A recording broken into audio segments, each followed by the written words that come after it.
happened shortly after 6 p.m. in teeming rain just south of the Windeer Creek Bridge near Raymond Terrace. The wreckage blocked the north lane of the highway, banking up traffic for more than a kilometre in both directions. Police say this Ford Laser sedan, with only a female driver aboard, was travelling south when it veered to the wrong side of the road. It was hit at the side by a mixed cruiser sedan carrying one man, which was travelling the other way. A third car was slightly damaged in the accident. The police rescue squad was called to the scene. When it was feared the two drivers were trapped, but they were freed by motorists at the scene. Despite the heavy impact, the woman suffered only shock and the man a neck injury. Police have cautioned motorists to drive carefully in the wet weather.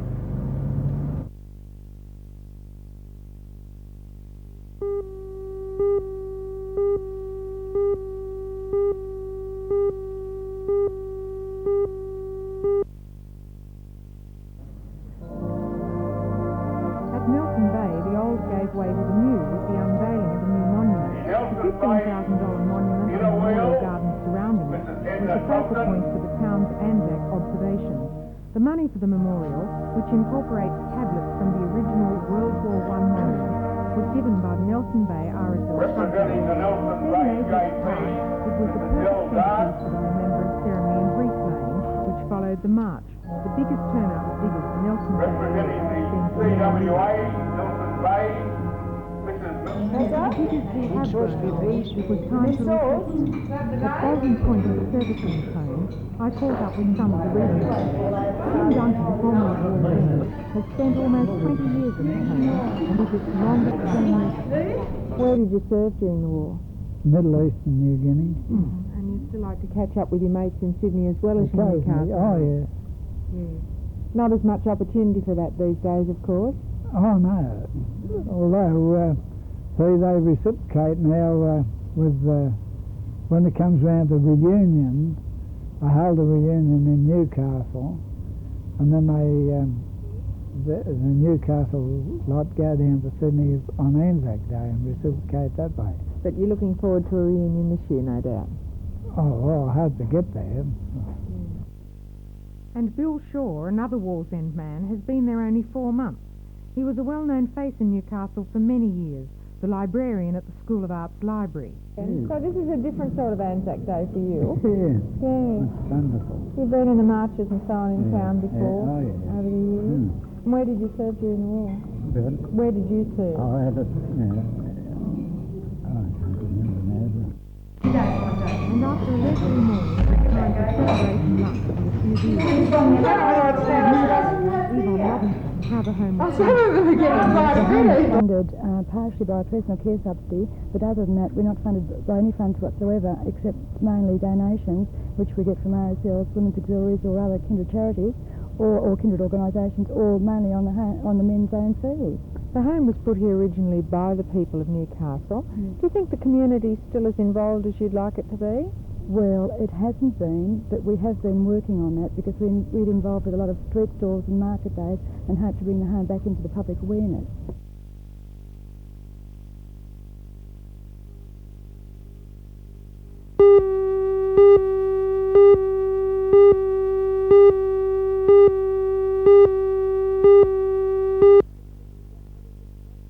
On the 16th, the jackpot had reached $90,000. Watson wants it. Fire as soon as possible. What a great stroke. But then again, so does Greg. An approach shot to the green that almost assures him of the money. Oh, what a great stroke. Get in the hole. Oh, my goodness me. Nicholas attempts to halve the hole. It was then a formality for the Australian, as was the next for $30,000. Seve Ballesteros had hardly been sighted and was not happy, while Jack Nicholas was also having his problems.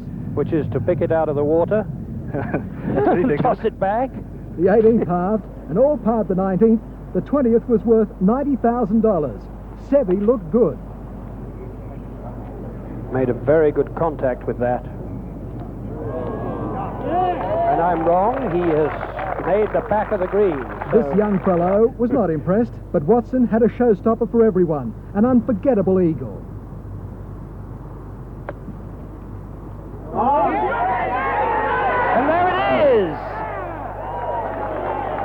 Well, $90,000 is Tom Watson's.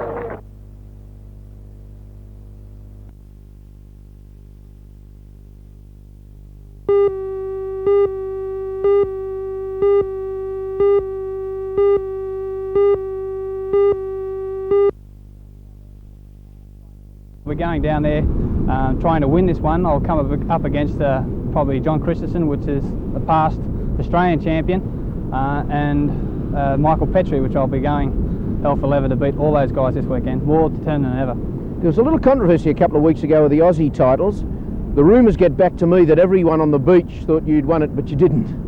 Yeah, it's one of those things in surfing. It's, as was putting a paper the other day, it's a luck in surfing, and whether you be accepted or non-accepted is up to the judges. It's all in the lap of the gods as far as the judges are concerned.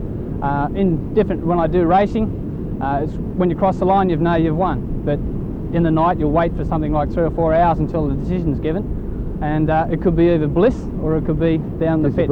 Yeah. And They tell me it was rather vocal when you didn't win. Yeah. I didn't really pay much attention to the stomping in that. I just went up and copped it and walked away. This is another contest at the weekend.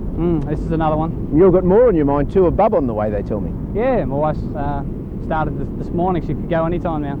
So you've got to think of that and win the surf ski paddle as well. Yeah, well, by having the baby, maybe it might give me a bit more determination again.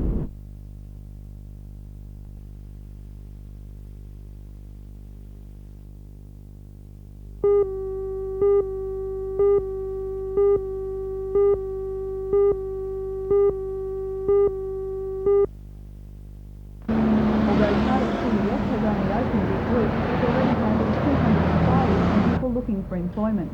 It's the 4th CES office to be established in the Newcastle area, following Newcastle City, Charlestown and Broadmeadow. Manager of Cardiff CES, Steve Jolly, says the expansion is part of a program aimed at establishing offices closer to the labour market.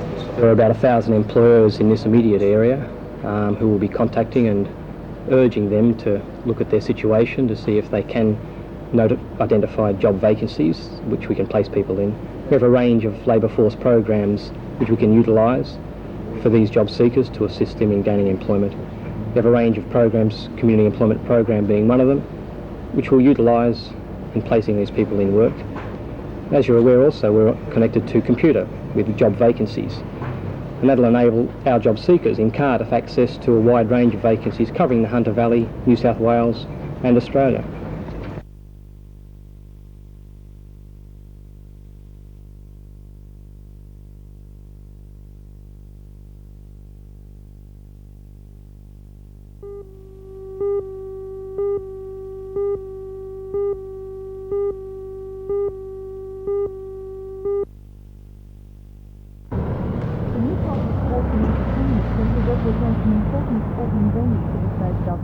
But it's also a $1.1 million liability. That's how much the Centre's trust owes to the government. Sports Minister Cooley and determined to help the trust meet its repayment, and he's exploring all possibilities, one of which is to make the basketball stadium a dual-purpose centre. Brought Kevin Jacobson and Cole Joy up. They're two brothers, and they're very proficient in the entertainment industry within Australia, and to have a look at the area to see if it could be also utilised as an entertainment centre. Now I know there's some acoustic problems, I know there's some noise problems, and we wouldn't be doing anything that would affect the neighbours, and we want some expert advice from them to see if such a venue can be used for such things to help them with their income. Walls and the lot. And then he was going to put the new unless you get that sound goes up and it comes over. But Mr. Cooley says it will be some time before a decision will be made on the future of the centre.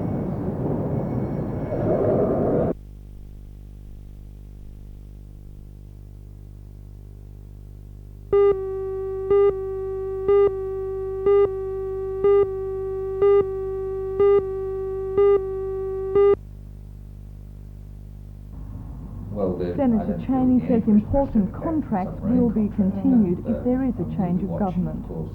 I'm sure you would get complete continuity of those contracts, just as the present government is honouring the contract we entered into to purchase new fighters for the RAAF. defence lead times are such that it's important that there be continuity, and we would of course wish to achieve that. Will the Liberal Party, if it does come into power, give any more support to the manufacturing industries in this region? What we will be trying to do is to remove many of the very heavy penalties and burdens that manufacturing industry have. In particular, we'll be trying to reduce the degree of government regulation and intervention, we'll be trying to reduce the tax burden, and we'll be trying to ensure that in all senses manufacturing industry can be more flexible and more competitive in the modern world.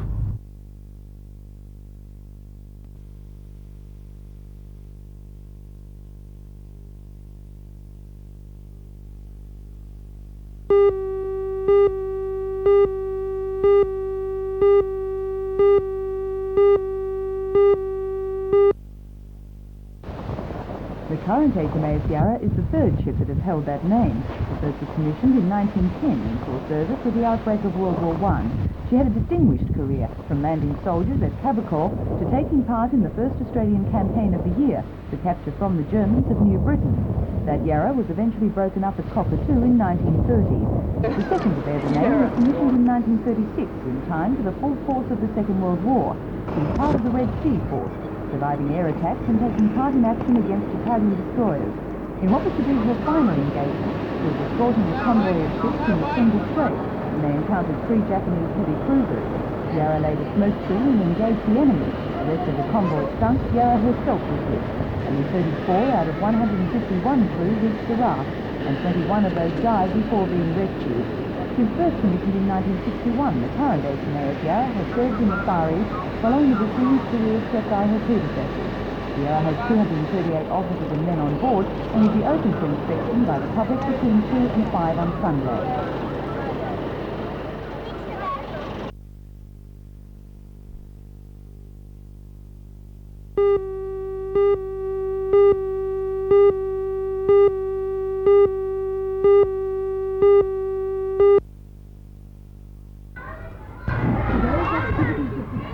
Celebrated the 50th anniversary of the existence of Grand Motto, Excelsior, meaning ever upward, and chosen from the poem by Henry W. Langford. The class of 1935 was held in school for special assembly and the cutting of the cake. They were joined by senior students from the class of 85 and Assistant Regional Director of Education, John Sutton. A display of photographs depicts the history of Gloucester Public Schools.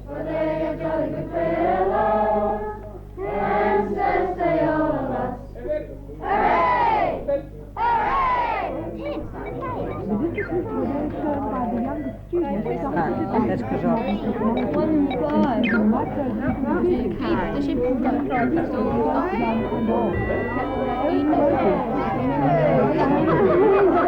retired and has seen many changes in the notable changes in the computerisation of educational facilities and the upgrading and the general appearance of schools. They're much more presentable now, and they're much more enjoyable to come into with their carpeted floors and their beautiful fittings. Has the education of today improved since the years you were a teacher? Oh, I didn't notice about that. In our day we had practically nothing in our system, and we had bare walls, nothing on the floor, and very few books. And now when you look around a library like this, it's very well fitted, and the only thing that would be similar would be the spirit of the parents who kept the schools going in the old days, and they're now doing the same thing now.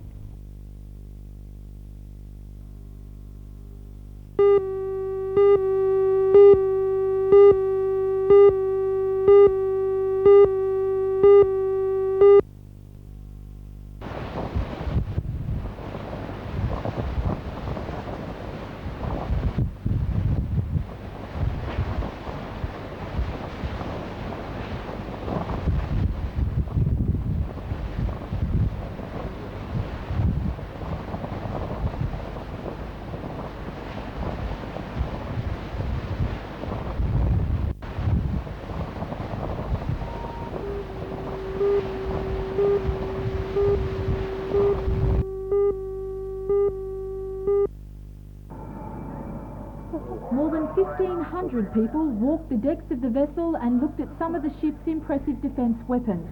HMAS Brisbane is fitted with modern combat data, sonar and radar communications. This 5-inch gun is one of 2 on board the ship. Brisbane's main role is air defence, and the Tartare missile launcher is specifically designed for anti-aircraft exercises. Supersonic control dishes track the enemy aircraft and guide the missile to its destination. This impressive piece of technology is an Australian-built Ikara magazine. Its role as an anti-submarine missile has been adopted by both the British and New Zealand Navy. With a crew of 330 downstairs, the galley is kept busy, and while the public scurried aboard, some crew members decided to make the most of their day off. According to some visitors, it's worth the trip. Good, unreal. What part did you like the best? The cannons and the guns. And why'd you like them? Oh, I just like a lot of military stuff and guns and stuff. You going to join the Navy? I don't know. Think about it.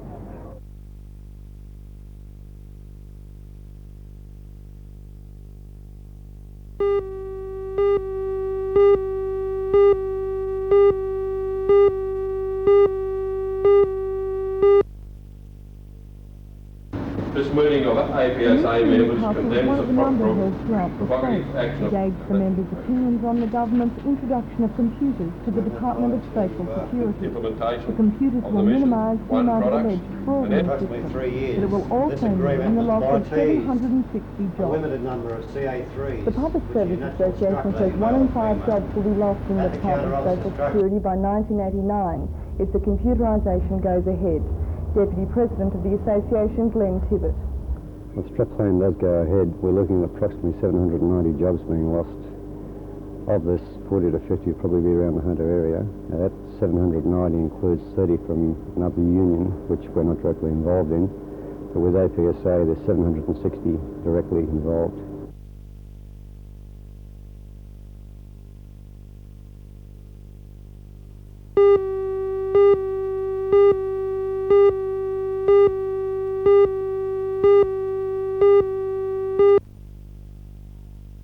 Noticeably higher than the Australian average, and I'm sure creation areas are springing up. In spite of the state government's inability to combat the recent rail strike and the unfair constraints and charges placed on small businesses, a topic that received a warm response from the commercial leaders in the audience.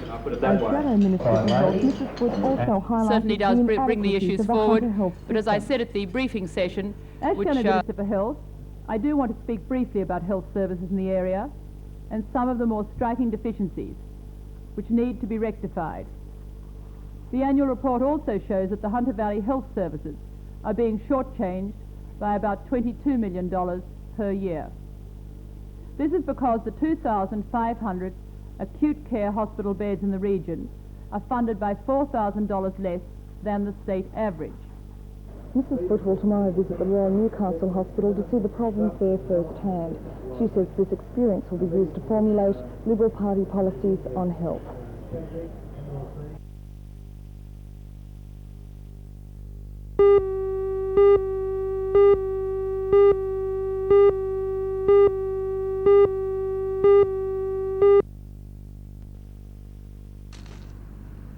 2 days ago, this bend on Budgewoi Road was the scene of a tragic accident. Tragic not only because of the loss of 3 lives, but also because the road was due to be resealed with an anti-skid surface just 1 week later. The bend is a well-known danger spot with locals, many of whom have skidded off the roadway after rain. Now the Wyong Shire Council wants the road made safer. Yesterday, Shire Engineer Bob Regner spoke to District Engineer for Department's main road, Jim Bonifan, and he was told the money simply wasn't available. We're going to pursue 4 avenues of funding, and we hope that with a bit of support from our local member and the council, we might be able to get the money to do something to improve that section of road. What do you think this will include? The straightening of the road? Well, one of the options is the straightening of the road. The cheapest option, of course, is to tear up the road that's there and realign it slightly in its present location.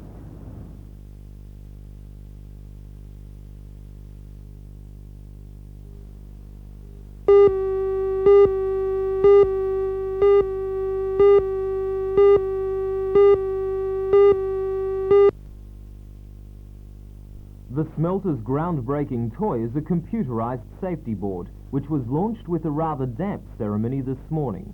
The keys to the system were handed to works engineer Peter Whiteley by designer Tony McCrell. It's a long way from the old notice board announcing the number of work-free days. The eyes of safety open to greet you when you approach and tell you the time lost in injuries for the day and a comparative safety report for the last 2 years. Alcan admits that it's a bit of a gimmick, but the spiralling costs of workers' compensation insurance means that any money spent to improve safety repays itself. I think if they time. want to stop... Designer Tony McCrell believes systems like this are the way of the future. I think if they want to stop that trend of spiralling costs, they'll have to start being more innovative with their education. At the moment, it's been a long-going concern to have large lectures, and these tend to be rather boring for all and sundry. But with the man being able to access this type of information at his will and his discretion will give him more interactivity with the process of safety awareness.